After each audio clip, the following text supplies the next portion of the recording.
Do not go gentle into that good night. Old age should burn and rave at close of day.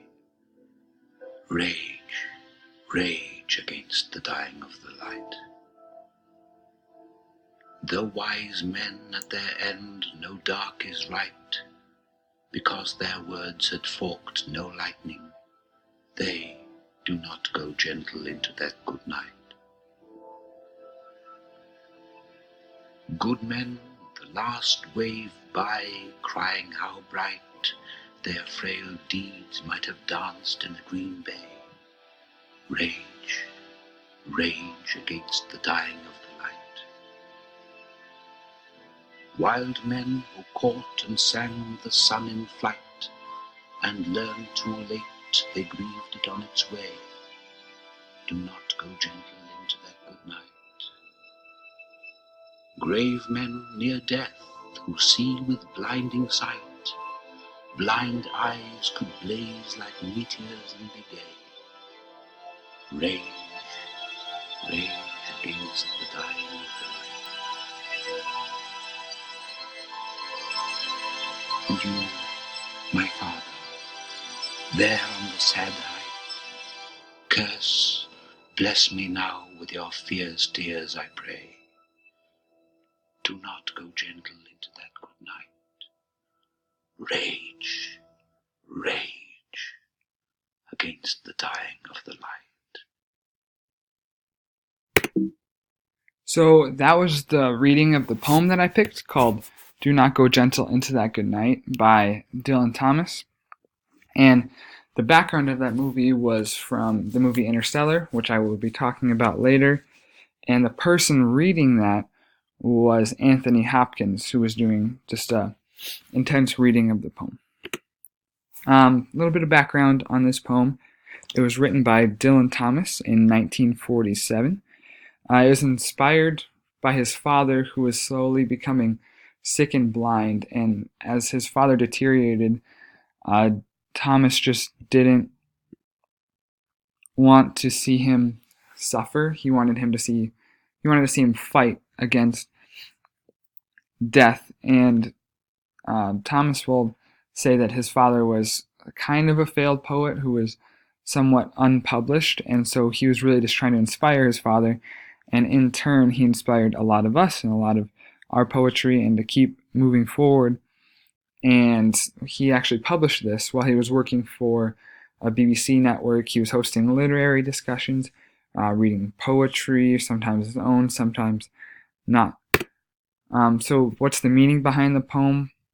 Well, just like any form of art, really the meaning can come from anyone. It's up to you what the meaning of a specific piece of art was. But what the wide consensus has come is just a motivational message to all of us to not go gentle, do not become content in where we are, but keep fighting and keep pushing forward, because there is another side. So rage against the dying of the light.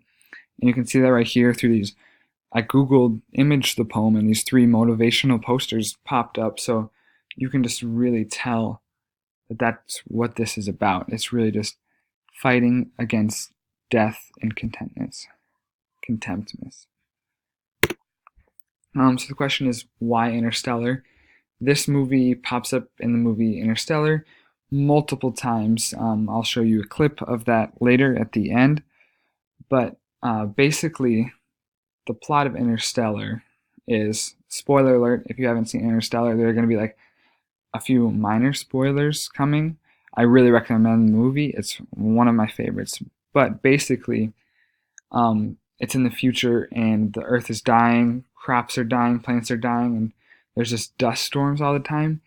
And people are becoming okay with that, and they're just be kind of content and sitting back and letting it happen. And there's a couple characters you see that through if you watch the movie. But NASA, in secret, has a mission for these astronauts to go find other worlds to live on. And so they are raging against the dying of the light by pushing through and trying to find a way for these contempt people on Earth to have a way to survive.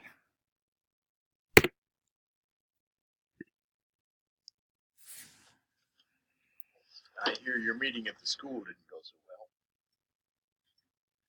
You heard? It's like we've forgotten who we are now. Explorers, pioneers, not caretakers. When I was a kid, it felt like they made something new every day. Some gadget or idea. Like every day was Christmas. But 6 billion people. Just try to imagine that. And every last one of them trying to have it all. This world isn't so bad. And Tom will do just fine. You're the one who doesn't belong. Born 40 years too late or 40 years too early. My daughter knew it. God bless her. And your kids know it, especially Murph. Well, we used to look up in the sky and wonder at our place in the stars. Now we just look down and worry about our place in the dirt. Cooper, you were good at something. And you never got a chance to do anything with it.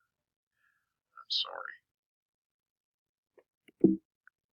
So I showed that clip because it really just shows both sides. It shows the people who are lazy and sitting back, like the grandfather in this situation, who just is okay. He's like, this world is okay, it's fine.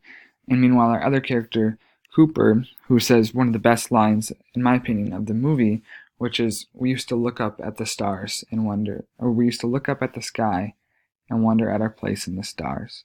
Now we just look down and worry about our place in the dirt.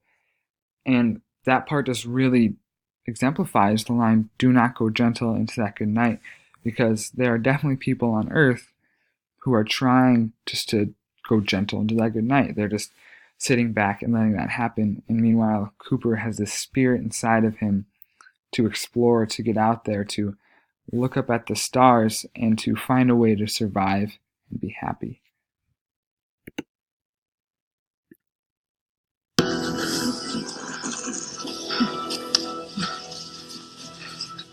You're feeling it, aren't you? The survival instinct. That's what drove me. It's what drives all of us. And it's what's gonna save us. Because I want to save all of us. For you, Cooper.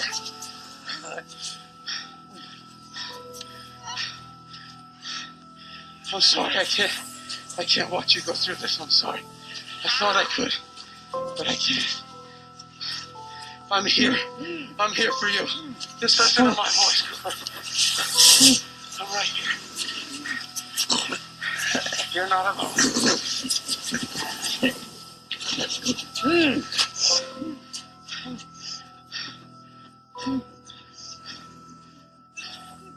Do you see your children? It's okay. They're right there with you. Did Professor Brent tell you that poem before you left? Do you remember? Do not go gentle into that good night. Old age should burn and rave at close of day. Rage against the dying of the light.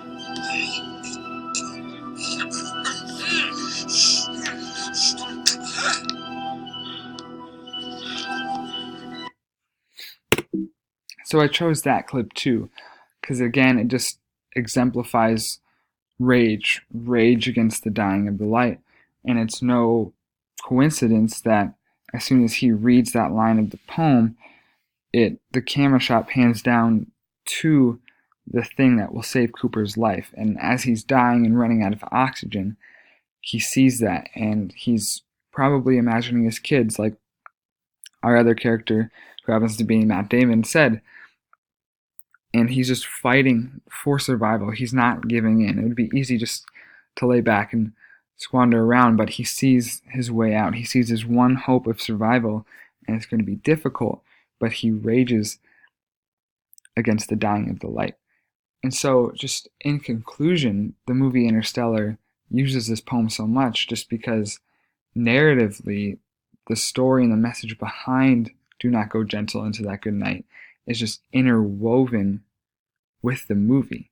The whole movie is about finding a way for people to survive, finding a way for the human race to survive, but also finding a way for individuals to survive certain outcomes, like this one, in this case, Cooper. And I just find that so fascinating, and I appreciate that this poem, the message of it and the meaning of it, was used, and basically the entire movie was based around this message. So if you haven't seen the movie, I really recommend it. I haven't spoiled too much, and it is really worth seeing. And this is just the credits, the YouTube videos that I used in this, and the sources where I got my biographical information. So thank you for watching.